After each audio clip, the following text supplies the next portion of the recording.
Di ko naman akalain na Narito tayo ngayon upang matunghayan ang talaga namang napakainit, nagbabaga at sobrang nagtitrending na latest issue sa pagitan ni Ate Erica at ng kanyang pamilya. Sa pagpapatuloy ng ating istorya ay pumunta si Kalingap Val Santos Matubang sa dating bahay muli nila Ate Erica nang sa ganon ay ma-interview muli si Lolo Miguel na lolo ni Ate Erica. Napakaraming isyu nga ang kumakalat at sinasabi na tinulungan daw ng e-lovers sila Tatay Miguel at binigyan daw nila ito ng bangka. Ngunit ang katunayan ay hindi e-lovers ang nagbigay ng bangka kay Lolo Miguel, kundi hindi ang Kalingap team. Yan. So yan po mga Kalingap po. Yan na po yung bangka oh. Pininturahan ko nga yung ilalimin at ko ng Team Kalingap. Yan. Di pwedeng gawing e-lovers yan. Babawiin o Jun A. Baka naman yung bangka babawiin mo, hindi pwede yan. Di pwedeng bigay-bawi. Kung nakuha mo yung kalahating milyon noon, ito hindi mo pwedeng mababawi ito. Tatay ito ay, ano tayo no? po. Yan ay souvenir ko kay Rabyan. Souvenir ito kay Kalingap. Alaala ko yan doon kay Rab. Alaala. So yan. Tay, anong problema? Tay, anong problema nito? Walang problema? Makina po. Palitan po yan po niya. Makina? Yung karburador eh. Palit-palit akong karburador, hindi nagana terming. So ibig sabihin, buong makina ang papalitan. Hindi po. So ito po, anong size nito tayo? Makina tayo? Kasi yung Sinabi din ni Lolo Miguel kay Kalingap Val Santos Matubang at sa mga manonood na hindi totoo na pinagbibintangan siya na baka daw tamad talaga siya sapagkat hindi daw siya makapaghanap buhay sa katotohanan lang dahil nasira talaga ang makina ng kanyang bangka. Kaya naman napakagaling talaga ni Kalingap Val Santos Matubang dahil wala siyang pagdadalawang isip na tinulungan muli si Lolo Miguel. Talagang ipapaayos daw ni Kalingap Val galing sa kanyang pera ang bangka na ito nang sa ganon ay makapaghanap buhay na muli si Lolo Miguel at makadagdag ito sa ganda na pamumuhay nila at gastusin sa pang-araw-araw nila dahil wala namang tumutulong sa kanila na mga apo. Anong laki tayo? City Media. Ha?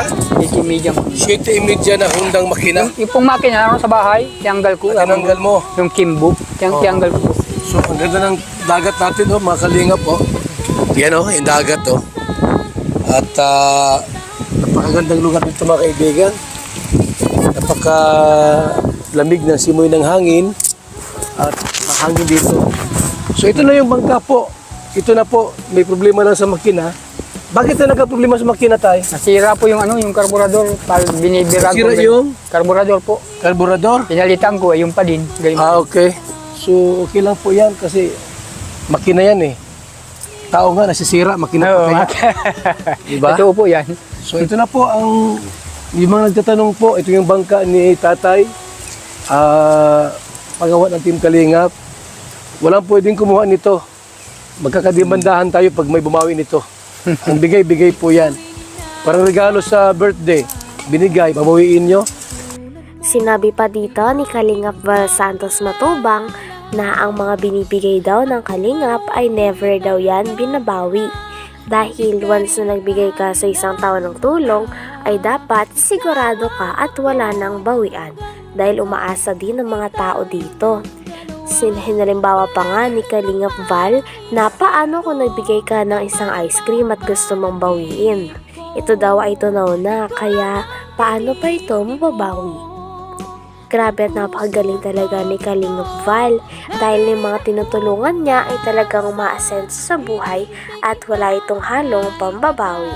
Dahil ang nais nila ay matulungan ang mga tao nangangailangan at bukal sa kanilang puso ang pagtulong sa bawat tao na kanilang tinutulungan, pinapabahayan at pinibigyan ng mga pagkain at mga gamit. Pag may bumawi nito, ang bigay-bigay po yan. Parang regalo sa birthday. binigay, babawiin nyo. Paano kung pagkain yung binigay, ice cream, tunaw na, babawiin ninyo? Hindi pwede po, walang bigay-bawi sa Kalingap.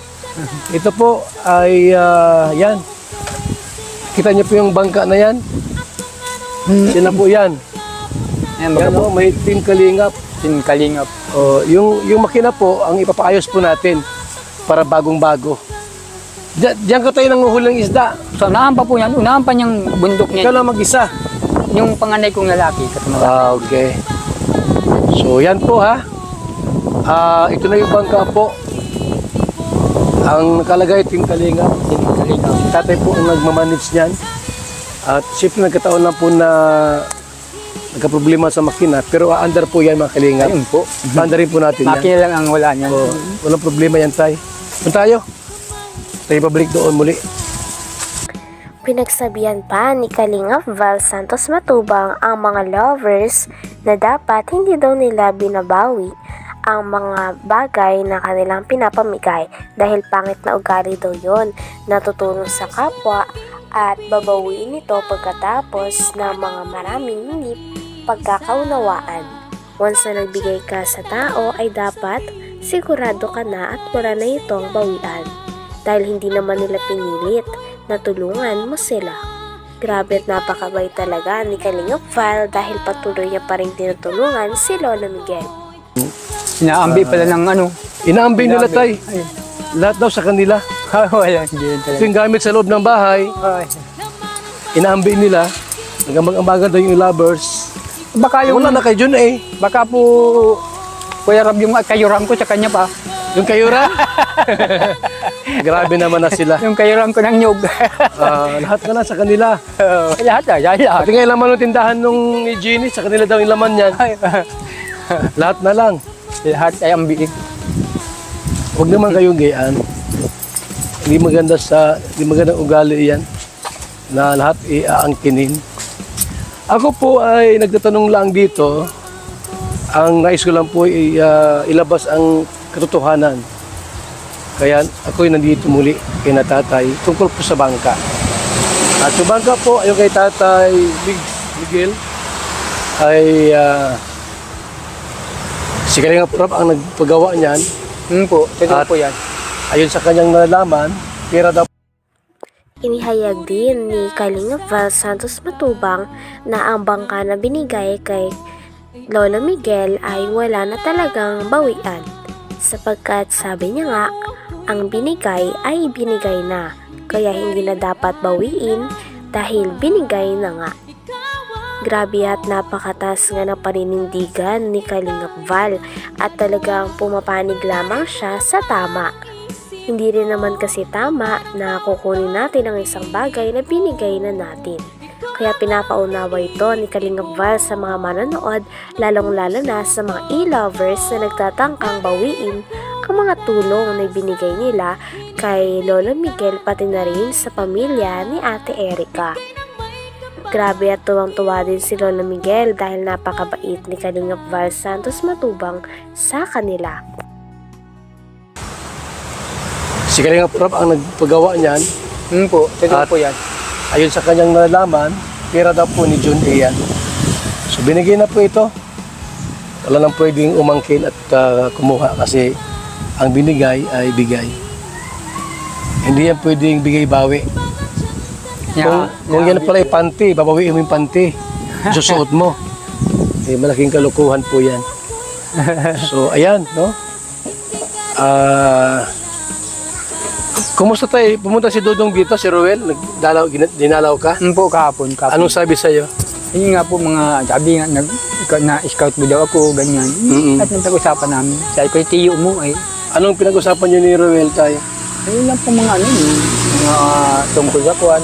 Natanong lang yung kala Erika kung ano nagagalo. Sabi ko, sinabi ko sa kanila, iniwan kami at ganyan nagkakwarta nga sila.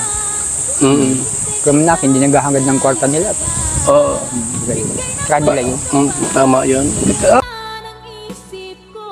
Hanggang dito na lamang muna ang talaga namang nagtitrending, nagbabaga at napakainit na issue ni Ate Erica. Maraming salamat sa inyong panonood. Hanggang sa muli. Bye!